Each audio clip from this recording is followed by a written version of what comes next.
Sir expectations తోటి release అయిన 'game changer' ఆ పరిస్థితి ఏంటో మనకు తెలిసిందే. దాని రిజల్ట్స్ ఏ రకంగా వచ్చిందో కూడా తెలిసిందే.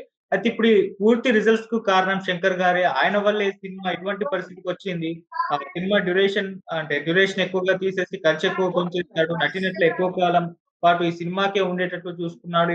చాలా మిస్టేకులు చేసే ఈ సినిమా ఔట్‌పుట్ దెబ్బతిని ఈ రకంగా రిజల్ట్స్ వచ్చిందని కూడా మాట్లాడుతున్నారు సార్. సో ఈ రకంగా ఆహ్, 'దిల్ రాజు' గారు అండ్ 'రామ్ చరణ్' గారు ఇద్దరిని కుంపముంచేసాడు శంకర్ అన్న కథనాలు కూడా వెలువడుతున్నాయి సార్. అసలు శంకర్ ఏం మిస్టేక్స్ చేశాడు ఈ సినిమా విషయంలో? మరి సినిమా రిజల్ట్స్ ఈ రకంగా కావడానికి మరి శంకర్ గారు ఏం చెప్తున్నారు sir? Yeah! Game changer mixed talk వచ్చింది. మనకు తెలుసు సంక్రాంతి సందర్భంగా 3 తెలుగు సినిమాలు రిలీజ్ అయితే, అందులో 2 మంచి పెర్ఫార్మన్స్‌తో వెళ్తున్నాయి. ముఖ్యంగా 'డాకు మహారాజ్' గాని, లేకపోతే 'సంక్రాంతికొస్తున్నాం' మంచి కలెక్షన్‌తో వెళ్తున్నాయి. ఇందులో నిస్సందేహంగా చెప్పొచ్చు 'సంక్రాంతికి వస్తున్నాం' సూపర్ హిట్ అయింది. ఈ 'సంక్రాంతి వెంకటేష్‌ది' అనేది వచ్చేసింది. ఎందుకంటే ఆల్రెడీ ఫస్ట్ డేనే 30,00,00,000 పైన 'సంక్రాంతికొస్తున్నాం' సినిమా కలెక్ట్ చేసింది. ఎందుకంటే అది ప్రధానంగా తెలుగు సినిమా, తెలుగు రాష్ట్రాల్లో మాత్రమే రిలీజ్ అయింది. పాన్ ఇండియా సినిమా కాదు. కానీ 'గేమ్ చేంజర్' మాత్రం పాన్ ఇండియా సినిమాగా రిలీజ్ అయింది. కానీ 'గేమ్ చేంజర్‌కి' పాన్ ఇండియా లెవెల్‌లో పెద్ద కలెక్షన్‌లు లేవు. సో, ముఖ్యంగా మనకి తమిళ్‌లో అది చాలా దారుణంగా ఉన్నాయి కలెక్షన్‌లు. అట్లాగే హిందీలో గూడా ఫస్ట్ డే 8,64,00,000 కలెక్ట్ చేసిందని జెప్తున్నారు.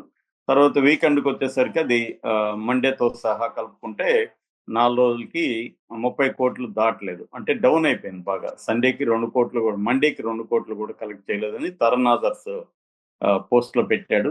సో, అలాగా ఓవరాల్‌గా వాళ్ళైతే 186,00,00,000 కలెక్ట్ చేసిందని చెప్పినప్పటికీ ఆహ్, జనమంతా గూడా దాని మీద నెగెటివ్‌గా ఇది జేస్తున్నారు. దాని మీద గూడా ఇంత నెగటివిటీని ప్రచారం జేయడం వెనక కుట్ర ఉంది. వైసీపీ ఉంది దీని వెనక. అట్లాగే అల్లు అర్జున్ ఫ్యాన్స్ ఉన్నారు అన్న వార్తలు గూడా వస్తున్నాయి. ఏదేమైనా కామన్ పీపుల్ గూడా ఎంత నెగటివిటీ వచ్చినా కామన్ పీపుల్‌కి నచ్చితే ఎవరేం చేయలేరు. 'పుష్ప 2' గూడా విపరీతంగా నెగెటివ్ ట్రోలింగ్ చూసాం మనం. కానీ దాని కలెక్షన్‌లు ఎవరు దెబ్బతీయలేకపోయారు. ముఖ్యంగా హిందీలో అది ఎంత కలెక్ట్ చేసిందో మనం చూసాం. ఆల్రెడీ అది 2,000,00,00,000 వైపు దూసుకెళ్తుంది. లాంగ్ రన్‌లో 2,000,00,00,000 వచ్చే అవకాశం 'పుష్ప 2' కనిపిస్తుంది.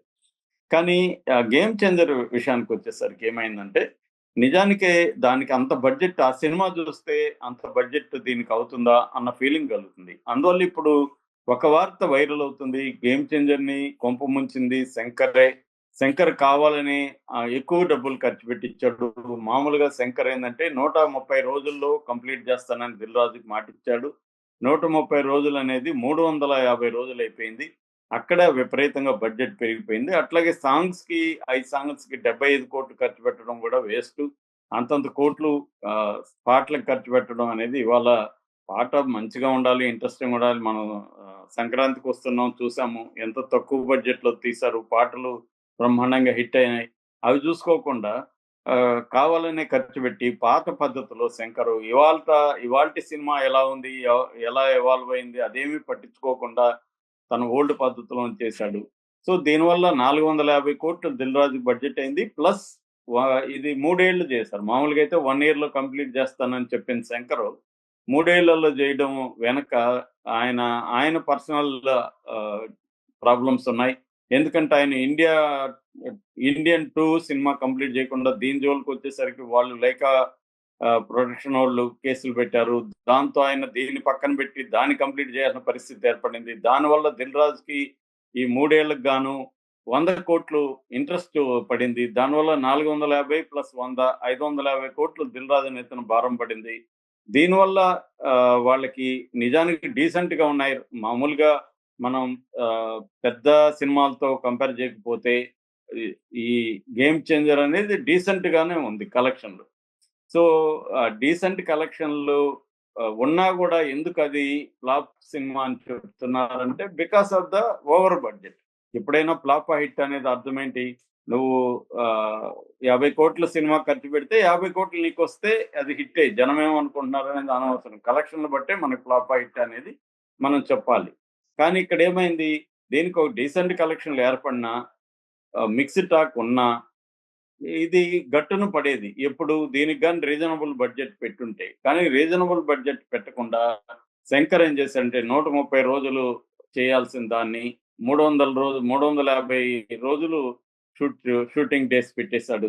ఒక్కొక్క పాటకే అయినాయి కదా! 5 పాటలకు కలిసి 60 రోజుల పైన అయినాయి. సో, అవును. పాటలకే అన్ని రోజులు పెట్టేశాడు. 60 రోజుల్లో ఇవాళ ఒక మాస్తర్ సినిమా తీసేయొచ్చు మనం. పాటలు ఆయన తీసిన రోజుల్లో సినిమానే కంప్లీట్ చేయొచ్చు. ఇంక బడ్జెట్ అయితే 4, 5 సినిమాలు తీసేయొచ్చు దాంట్లో. 75 కోట్లంటే ఒక డీసెంట్ 10 కోట్ల సినిమా యేసుకున్నా గూడా 7 సినిమాలు తీయొచ్చు. సో, అలాగా ఆయన ఎక్కువ ఖర్చు పెట్టేసి 'దిల్ రాజు'ని ఇబ్బంది పెట్టాడు. అట్లాగే 'రామ్ చరణ్' కెరియర్‌ను గూడా 'రామ్ చరణ్' 3 ఏళ్ళు దానికి కష్టపడి 4 ఏళ్ళు గ్యాప్ వచ్చింది సోలో హీరోగా. ఇప్పుడు మళ్ళీ కెరియర్ లేవడం అంత ఈజీ గాదు. ఎందుకంటే ఇవాళ ఉన్నది మనం జూస్తున్నాం. పాన్ ఇండియా సినిమాలకి ఒక సినిమా వచ్చి బయటపడాలంటే కనీసం 3, 4 ఏళ్ళు పడతది. 3, 4 ఏళ్ళకి ఏజీ పెరిగిపోతుంది. ఆ సినిమా గాని హిట్ కాకపోతే అతని కెరీర్ మళ్ళీ డౌట్‌లో పడతది. సో, ఇప్పుడు 'రామ్ చరణ్' ఆ కన్‌ఫ్యూజన్‌లోకి ఎళ్ళిపోయే పరిస్థితి. 'బుచ్చిబాబు' డైరెక్షన్‌లో వస్తుంది. అది పాన్ ఇండియా సినిమాగా వెళ్తుందా లేదా అన్నది కూడా కన్‌ఫ్యూజన్ ఉంది. ఎందుకంటే 'బుచ్చిబాబుకి' పాన్ ఇండియా రేంజ్‌లో ఒక ఇమేజ్ ఏమీ లేదు. రా మన 'రామ్ చరణ్' ఇమేజ్‌తోనే లాక్కరావాలి దాన్ని. 'రామ్ చరణ్‌కి' ఇప్పుడు ఇబ్బందుంది.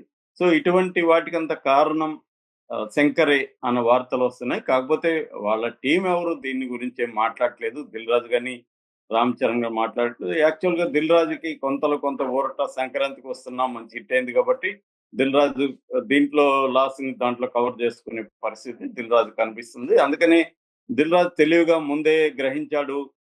ఇది ఆడుతుందో లేదో అని. అందుకనే సంక్రాంతికి వస్తున్నాన్ని కూడా ముందుకు జరిపి దాన్ని కూడా సంక్రాంతి టైంలో రిలీజ్ ప్లాన్ చేసుకున్నాడు. ఆయన ప్లానింగే ఇప్పుడు ఆయన్ని కాపాడింది. కాకపోతే అట్లాంటోళ్ళు కూడా 'శంకర్' లాంటోళ్ళ చేతిలో ఇరుక్కున్నారు. మామూలుగా 'దిల్ రాజు' చాలా మెటిక్యులస్‌గా ఉంటాడు. ఆయన ఆల్రెడీ 50 సినిమాలు తీశాడు. ఆయనకి అనుభవం ఉంది. ఏ సినిమాకి ఎంత పెట్టాలి? ఎంత పెడితే ఎంత రికవరీ వస్తది?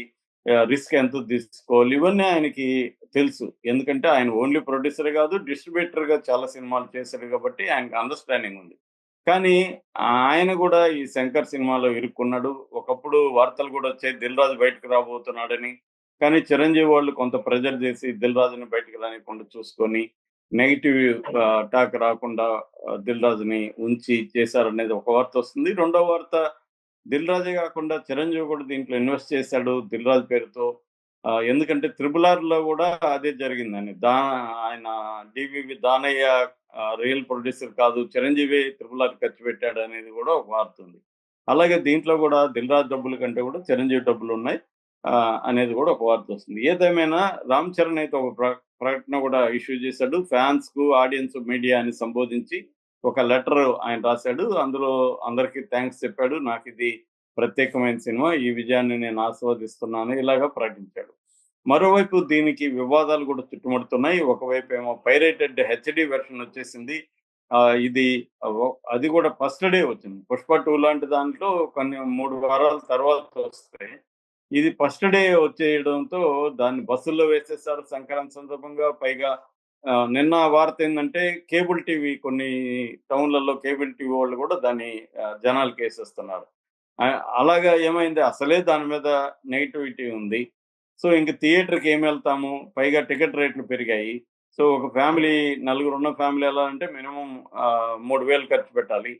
సో, 3000 ఖర్చు పెట్టి దీనికెందుకెళ్ళడం? దీన్నే పెన్ డ్రైవ్‌లో తీసుకొని, డౌన్‌లోడ్ చేసి పెన్ డ్రైవ్‌లో తీసుకొని టీవీలో చూసుకోవచ్చు హాయిగా. ఇళ్ళల్లో ఇప్పుడు మంచి టీవీ స్క్రీన్‌లొచ్చేసాయి. సో, హాయిగా చూసుకోవచ్చు ఫ్యామిలీ అంతా అన్న ఒక పరిస్థితి ఏర్పడిపోయింది. దానివల్ల 'దిల్ రాజు' గూడా పైరసీ వ్యతిరేకంగా దాదాపు 45 మంది మీద కేసు పెడుతున్నాం, అరెస్ట్ చేయబోతున్నాం, రెడీగా ఉండండి అనేది గూడా చెప్పాడు. సో, ఓవరాల్‌గా ఈ గేమ్ చేంజర్‌కి కష్టాలున్నాయి. రీసెంట్‌గా 'నాన్వేష్' అనేవాడు గూడా దుబాయ్‌లో గేమ్ చేంజర్‌కి కలెక్షన్‌లేమి లేవు. థియేటర్ ఖాళీగా ఉందని చూడండి అని వాడు కూడా చూపించాడు. ఆ వీడియోని వైసీపీ విపరీతంగా ప్రచారం తీసుకొచ్చారు. ఇలాగా అన్ని రకాల కష్టాలు గేమ్ చేంజర్‌కి ఎదురయ్యి ఓవరాల్‌గా ఆహ్, 'దిల్ రాజు'కి ఎంత నష్టం అనేది మనం చెప్పలేం గానీ, 'రామ్ చరణ్' కెరియర్‌కి మాత్రం ఇది పెద్ద దెబ్బే అని చెప్పొచ్చు. Okay sir. Thank you so much.